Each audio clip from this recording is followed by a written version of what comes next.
Thanks for joining us tonight. We'll go ahead and call this meeting to order. Roll call, please. Councilmember Barnes. Present. Councilmember Matinda. Here. Councilmember Parlett. Here.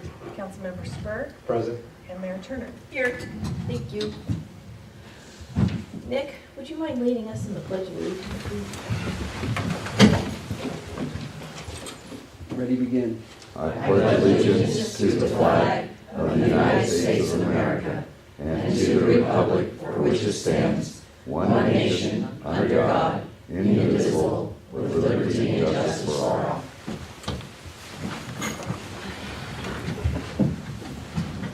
Do we have any urgency items? No. We'll move on then to acceptance of the agenda. I'll make a motion to accept the agenda. Second. So we have a motion and a second. All in favor? Aye. Aye. Any opposed? Agenda is accepted. Moving on to consent agenda. We have today waive reading except by title of any ordinances. Approve the minutes of the City Council regular meeting of March 6, 2018. Approve the warrant register of March 13, 2018. Approve application 2018-10 with staff recommendations for the Homeline and Beer Makers Festival event to be held in Library Park on June 16, 2018.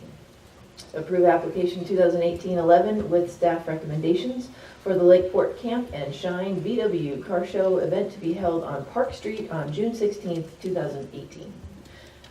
Resolution rescinding Resolution 2649 from 2018 and revising the master pay schedule in conformance with the California Code of Regulations, Title II, Section 570.5, and adopt the proposed resolution supporting the Veterans and Affordable Housing Bond Act 2018. Would the council like any of these items removed from the consent agenda? Would the public like to comment on any of these items? All right, seeing none, I'll go ahead and take a motion. Madam Mayor, I move for approval of the consent agenda. Second. Great, we have a motion and a second. All in favor? Aye. Any opposed? Motion carries. Thank you. Public presentations and requests. Citizens input. I see one. Do we have any more? No. All right. Citizens input is any person can speak for 3 minutes for items that are under the jurisdiction of City Council but are not on tonight's agenda. Our request for tonight is from Suzanne Lyons regarding Parks and Rec, but it is not related to the Parks and Rec item that we have on our agenda this evening.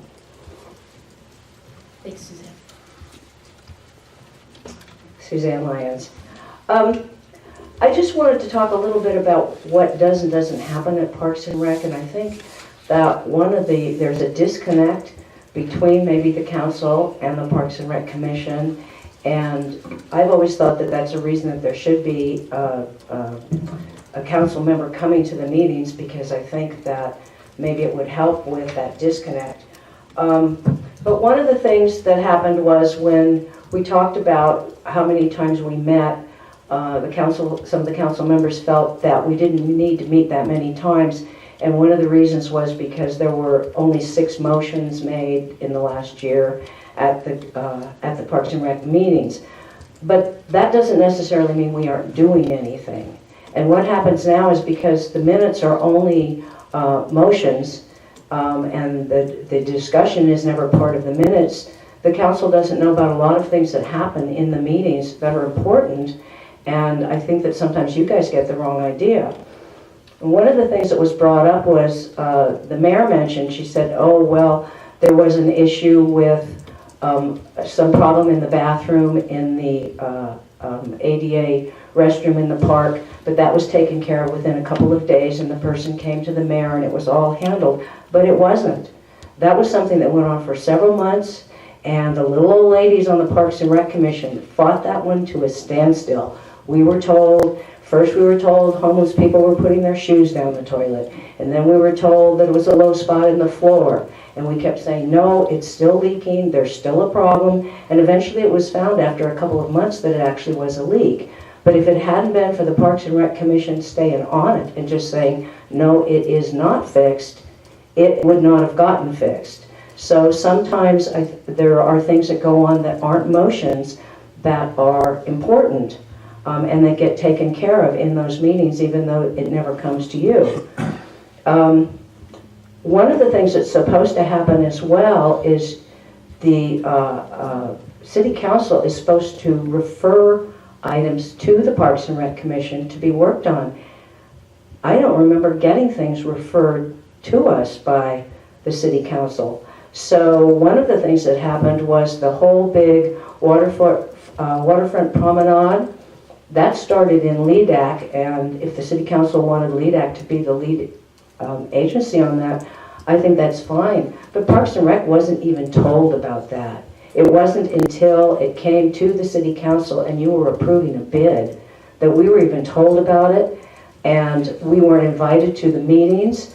I had some interesting emails. Kevin got some interesting emails from me saying, how come we're not stakeholders? Why aren't we even being involved? So I think there's some collaboration that should be going on between these different agencies, and that doesn't happen.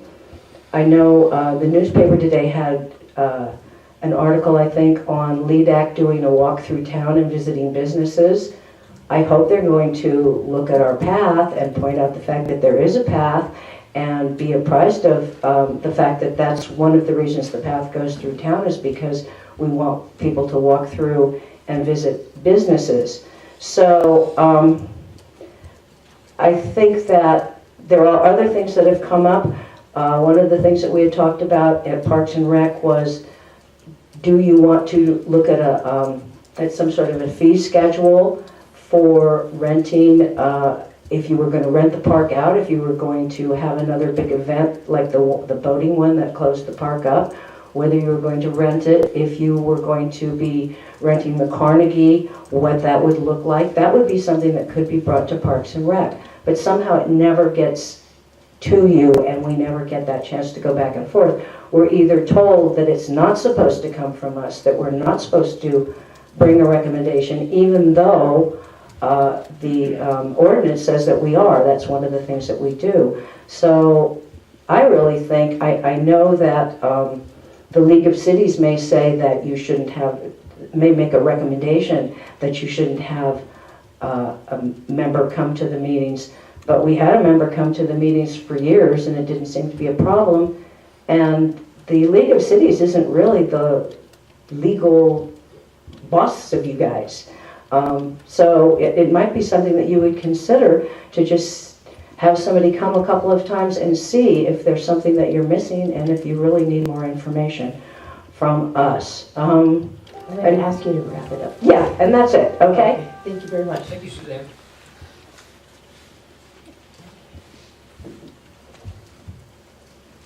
Moving on to council business.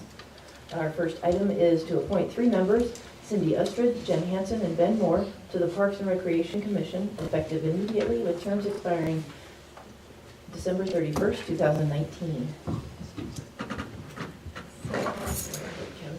Yes. So the last fall, the City Council appointed a temporary ad hoc selection advisory committee consisting of Councilmember Matina and Spur to appoint positions to the various city committees. This last one was the Parks and Rec Commission, so they met and interviewed all the applicants and are now recommending Cindy Ustrid, Jen Hansen, and Ben Moore. Thank you. Any questions from council? Is there any member of the public who'd like to speak on this item?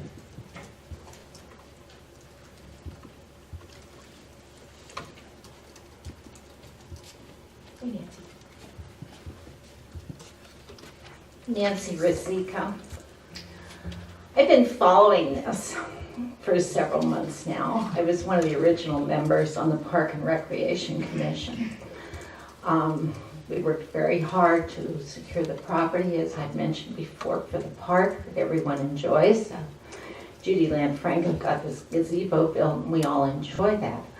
I think the Park and Recreation Commission is a very important advisory group to the City Council and city staff. It's not for city staff to run the Parks and Recreation Commission. And I'm beginning to get the feeling that we're slighting some people who have served on this. And I'm here to ask you not to confirm 2 new members to the Park and Recreation Commission when you had 2 members that were willing to serve again.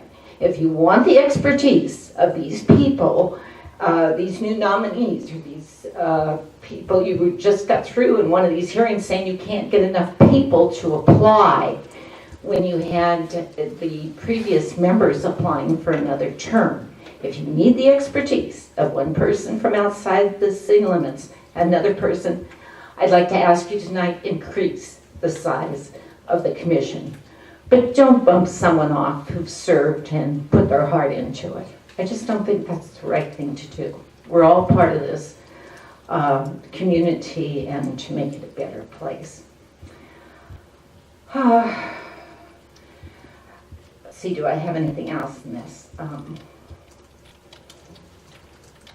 Once again, let's not bump off 2 experienced members of this.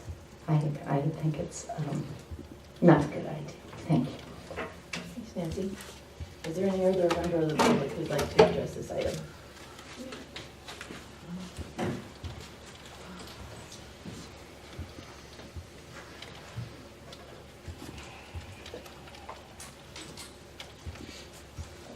Suzanne Lyons again. This will be the end of it, I hope. I noticed that we used to come in here and we used to write our little letter, and it was 1 page, and we would come into the meeting and there would be 2 or 3 of us, and we would be asked if we had anything else to say, and we would get up if we had something else to say and tell the council why we thought we would be good candidates. I noticed again tonight that the candidates that are supposed to be telling you why they should be on this commission aren't here. I've never seen 2 of them. No, wait a minute. I've never seen 1 of them. So I don't even know who they are. But I do know that at least one of the people who was on this commission who did get told that her services were no longer needed, even though you haven't even made your decision tonight, so I don't know how she got told that she wasn't chosen because you haven't voted yet.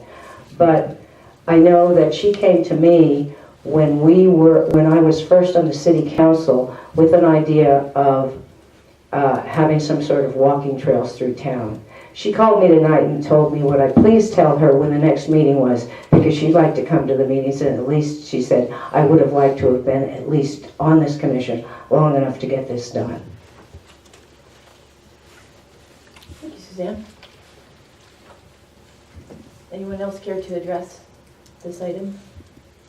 Now we'll bring it back to council for discussion.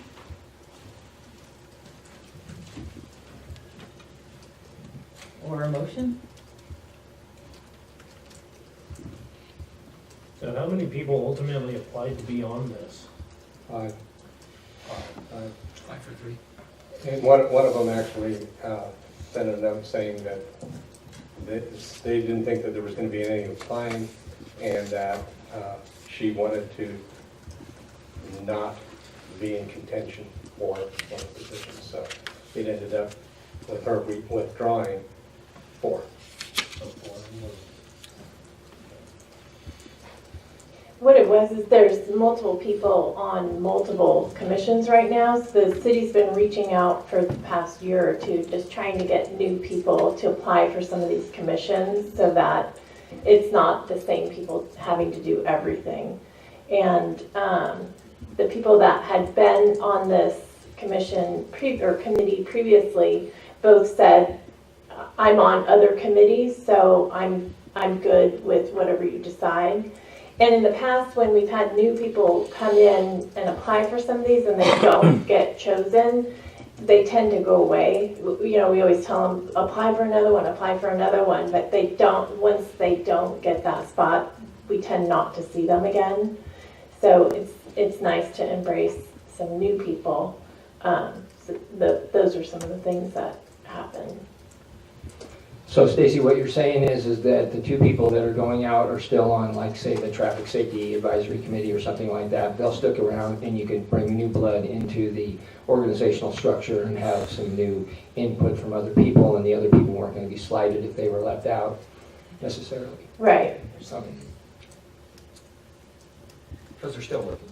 They do still, I mean, it sounds like maybe some are disappointed, but they all still have a committee or a commission.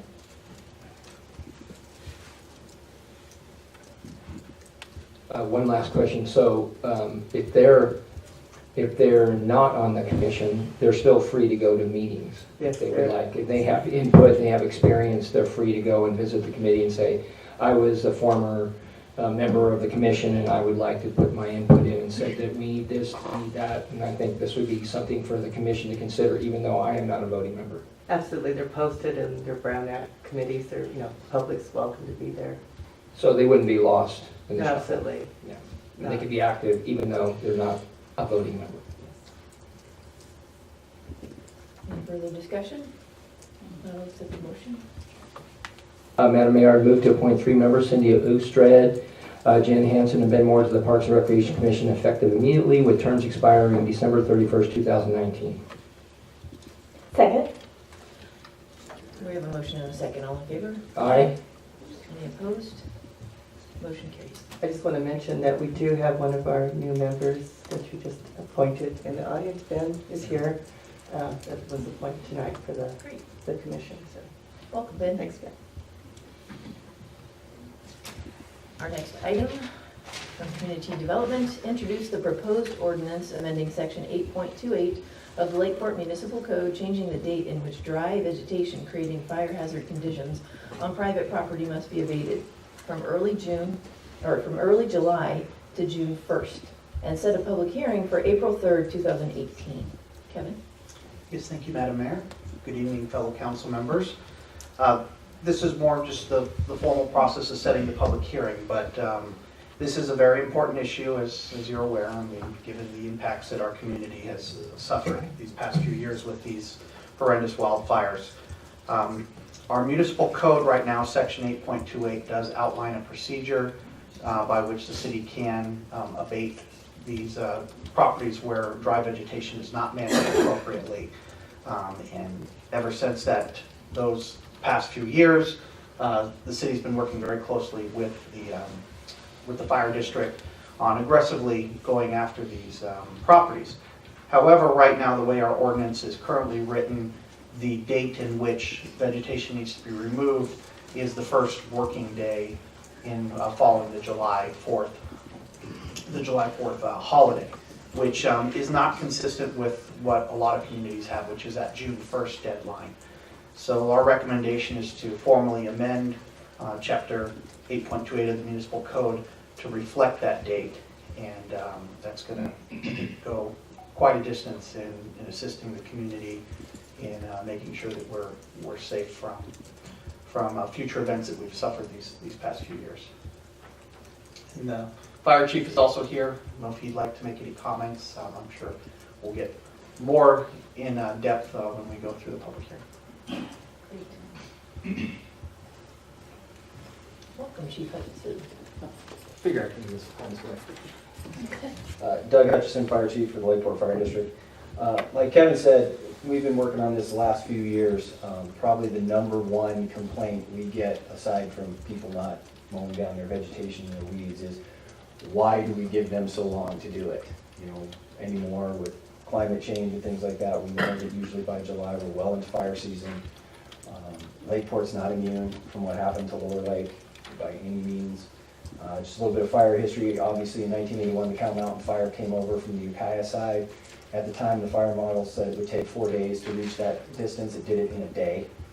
From personal experience, the Valley Fire moved so far, so fast that when they modeled it 1,500 different times, at no time could the computer predict that it would move that far, that fast. We're in a new era. Unpredictable is the predictable, is basically what we're going on. Lakeport's been lucky. The biggest, probably closest near miss besides the 81 Cow Mountain Fire was in 1994 along Highway 29 at the end of 6th Street. Fire was sparked, lost a couple homes. In $1994, it did $400,000 in damage. Fortunately, the wind was in our favor. It didn't come towards town. The district lost a fire engine. You guys had to bail into a pool on that one. So we're not immune. Once a fire gets seeded in the community, as we saw in Santa Rosa, it doesn't matter even about the vegetation anymore. It's just gonna see fuel. And as tightly packed and as old a city as this is, we're as vulnerable as anybody is. So this one little step of dealing with the vegetation is gonna go a long way to preventing that, or at least mitigating the hazard. Thank you. Council have any questions? Well, I have a comment. I think that it's interesting that the city of Lakeport is one of the few places that has safe and sane legal fireworks. And unfortunately, they don't start selling them after the mitigation date. They actually start before. And anybody that's ever had kids, we have a rager up at our house every year, and we've had to deal with some small scale things that we didn't have to call Doug, thank God. But it could have gotten a lot worse, and I think moving it back to June is very prudent, because then the vegetation will be long gone before all the stands go up around in the various shopping centers.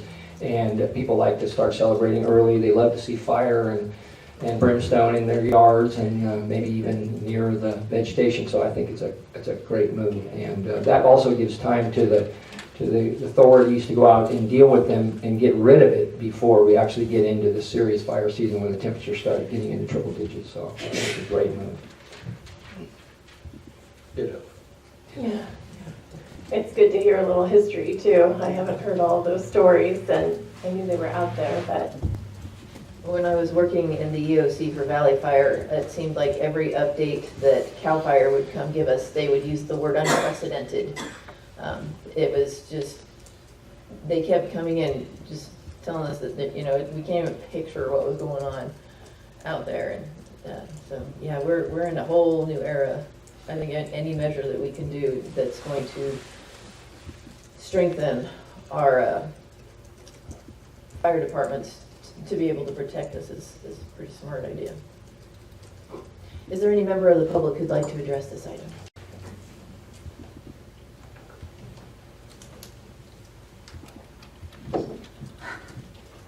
Nancy Rizek again. I'd like to speak in support of this. It falls within 2 to 2.5 weeks before the downtown cleanup. And I think our downtown cleanup has been very important, and I would like to ask to coincide with this, that the city of Lakeport support the efforts of the Main Street Association with something more than kiddie rooms. The street sweeper is great, but that it must go from one end of town to the other. That's just not the downtown core. There's more to Lakeport than just 2 or 3 blocks on Main Street. We need to go all the way to the north end of the city limits and south end. We get a lot of kids volunteering. They come for the donuts. Maybe they work 20 minutes and they go off. That no one should leave or be released from their public service time until we've got the whole town done.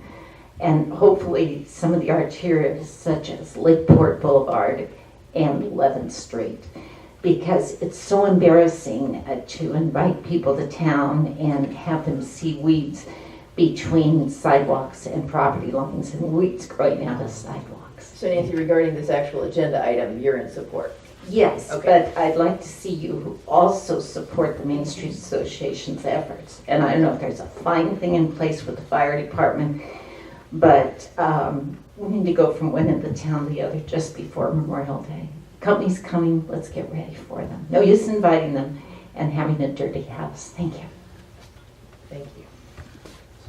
Is there any other member of the public who'd like to address the agenda item? Seeing none, we'll take it back to council for consideration and motion.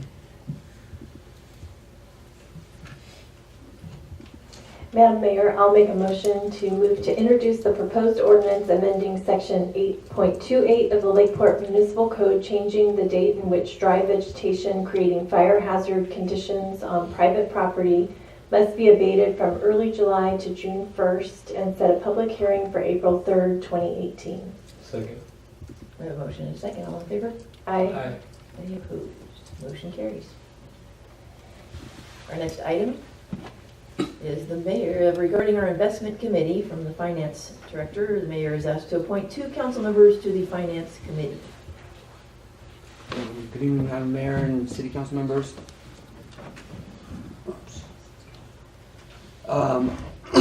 According to the investment policy of the city, an investment committee consisting of no less than the city manager, myself, and 2 council members shall meet regularly to review the investment policy of the city and any investment strategies.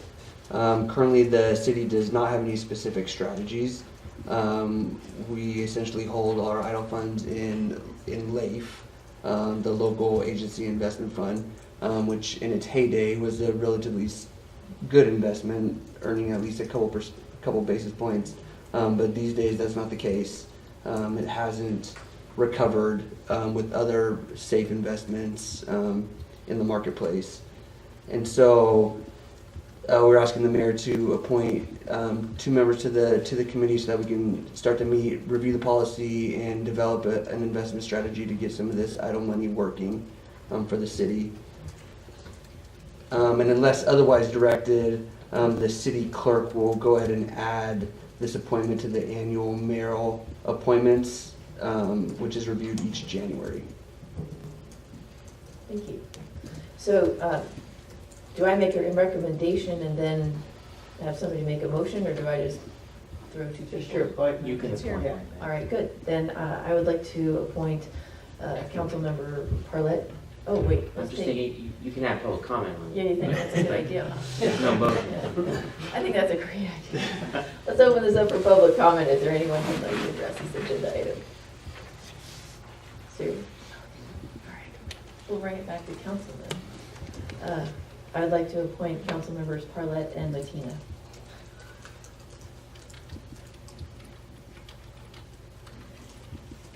All right, thank you. Thank you. Yeah, moving on. I would like to be on the investment committee for PERS. See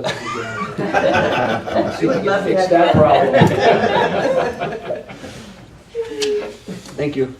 Bring me that appointment. Thank you.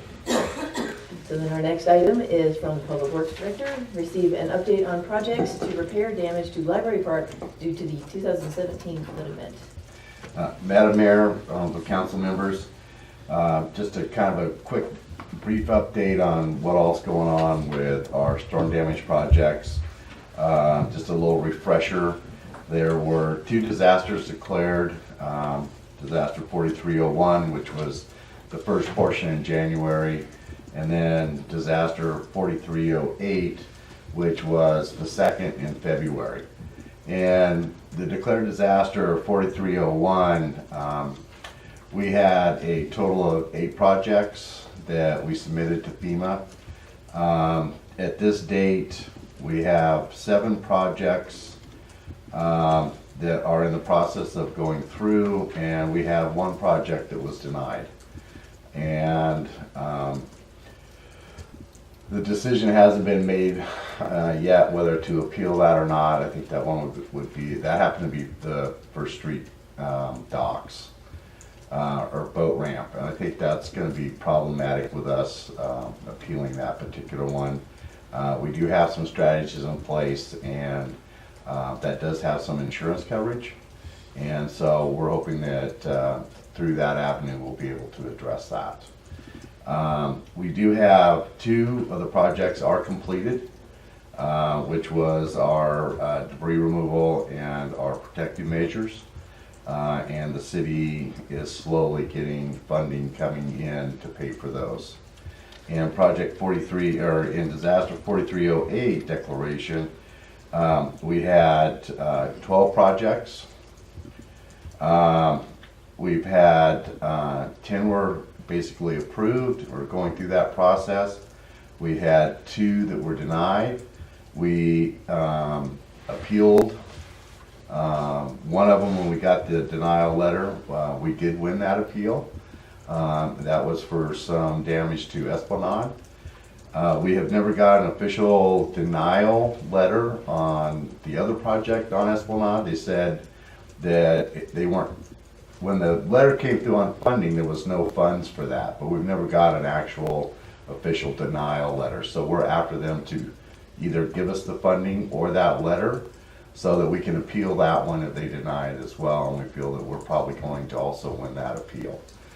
Out of those 12 projects, 4 projects are completed, and 1 project is at 50% completion. And we're just trying to get this all wrapped up now between the insurance and FEMA. We have to settle with our insurance before we can, continue on with FEMA. So we are trying to get a meeting scheduled the first week of April to try to wrap up our insurance claim and then be able to move on and finish wrapping up our FEMA claims and go from there. So there is progress, things are still moving along, and it's starting to move faster now. So that is the good news. Still like a slug, but it's faster. Do you have an estimate of how much money we've received? It's been quite a bit from FEMA. Yeah, actually, Nick would probably have a better estimate at what that is. I know that A couple $100,000 at least. More than that. Yeah, from FEMA, we received about 250,000. And that's mostly for cleanup and first phase of the project stuff. So protective measures and the projects that we've completed. yeah. And so,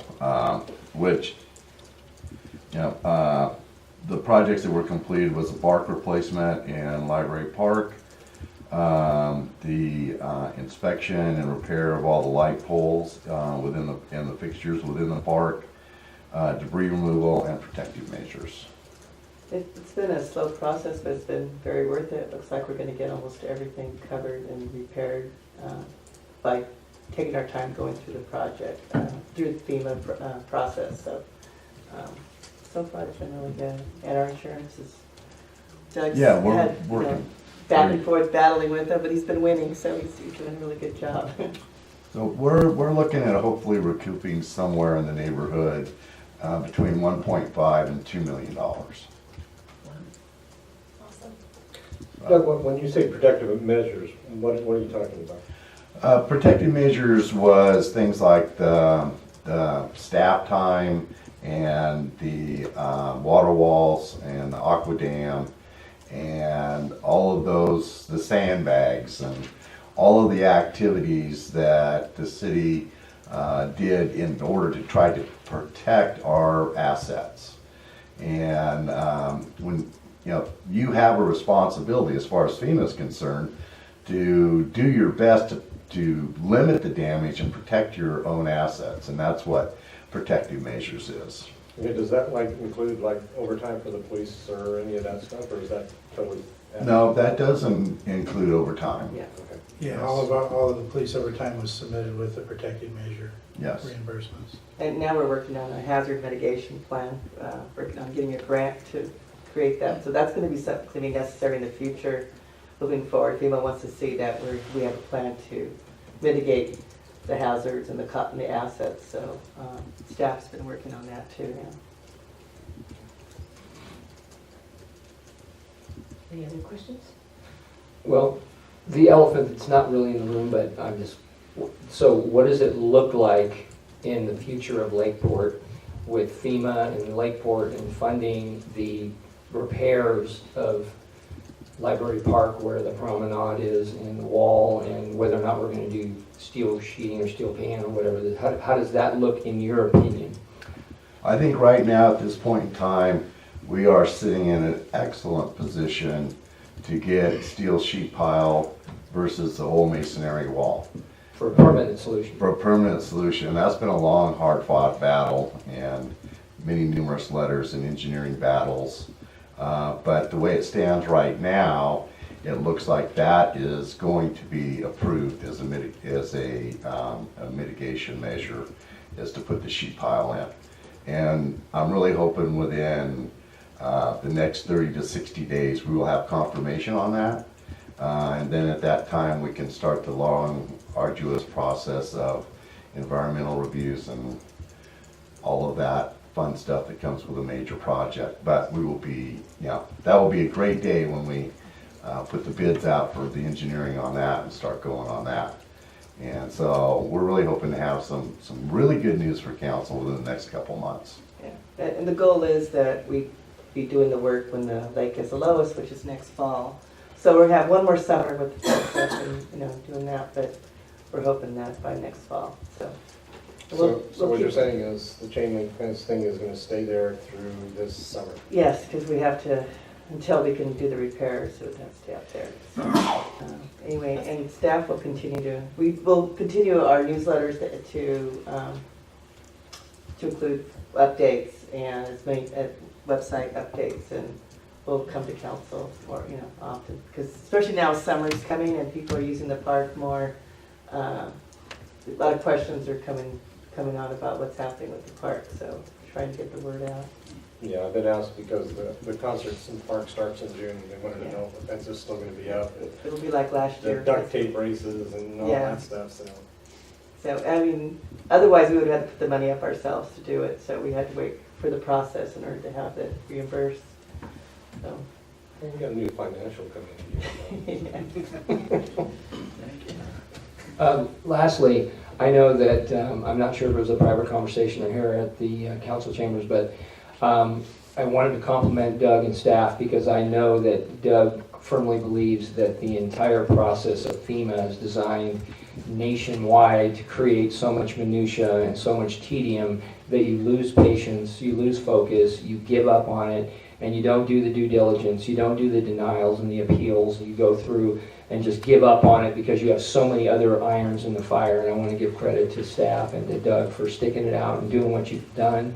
And it looks like you've done a magnificent job and got almost everything you wanted, especially the sheet pile, whatever you call it. That is a permanent solution that has been, 50 years overdue. And I think that you mentioned that FEMA likes the long-term solution rather than redoing the cinder block and the grass and all those things over and over again. So that was a real win, and I think if that comes through, that's going to be a real feather in your cap. Congratulations to you and your staff.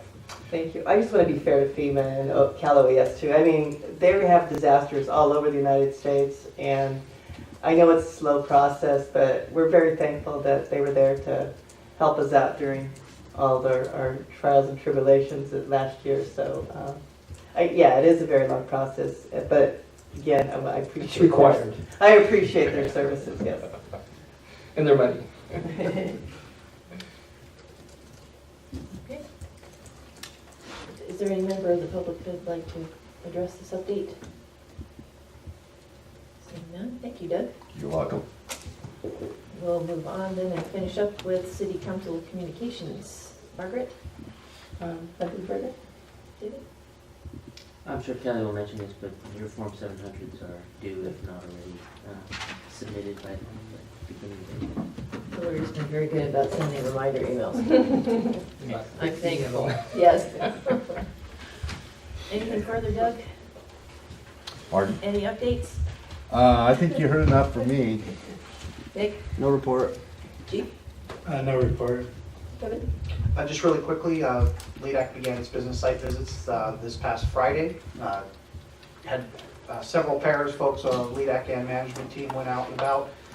Hoping to have a few more people going out here in the next couple weeks, and then doing another big poll on March 30th, which is not this Friday, but the following Friday. So it's going very well. Getting lots of good feedback. Kelly? No report. Councilmember Burke?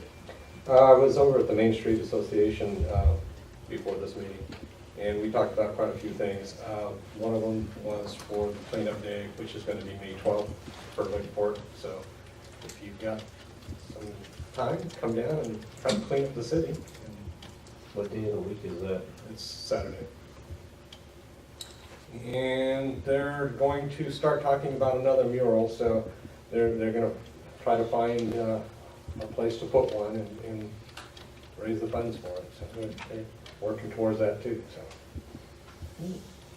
And they're also working for a place to sit. I'm just kidding.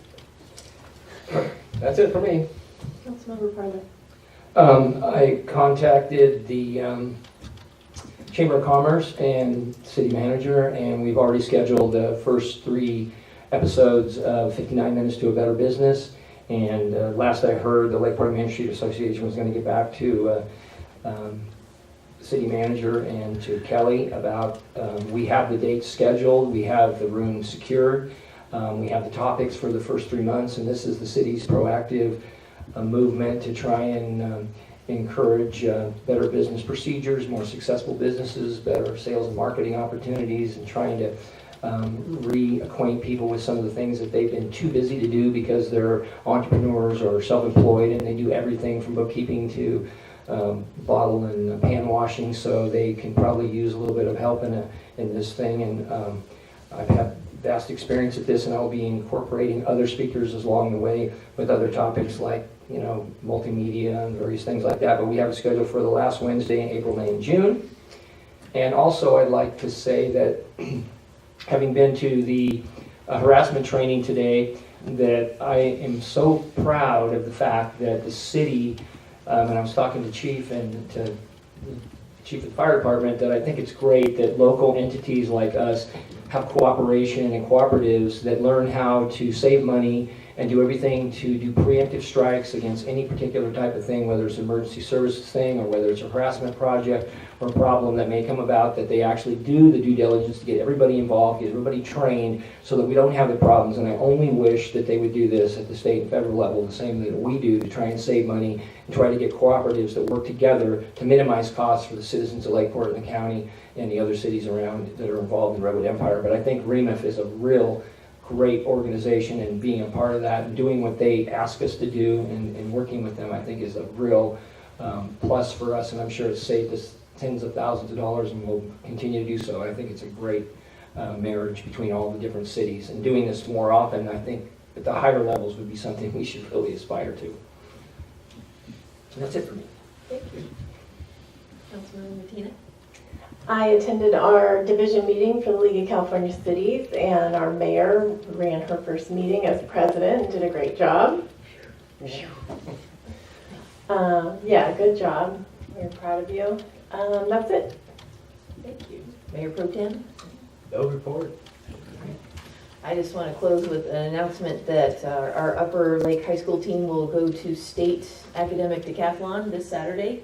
And just take the opportunity, I don't think I did so in a timely manner, but I served as a judge at the regional, and I'm going to go be a judge again at the state level.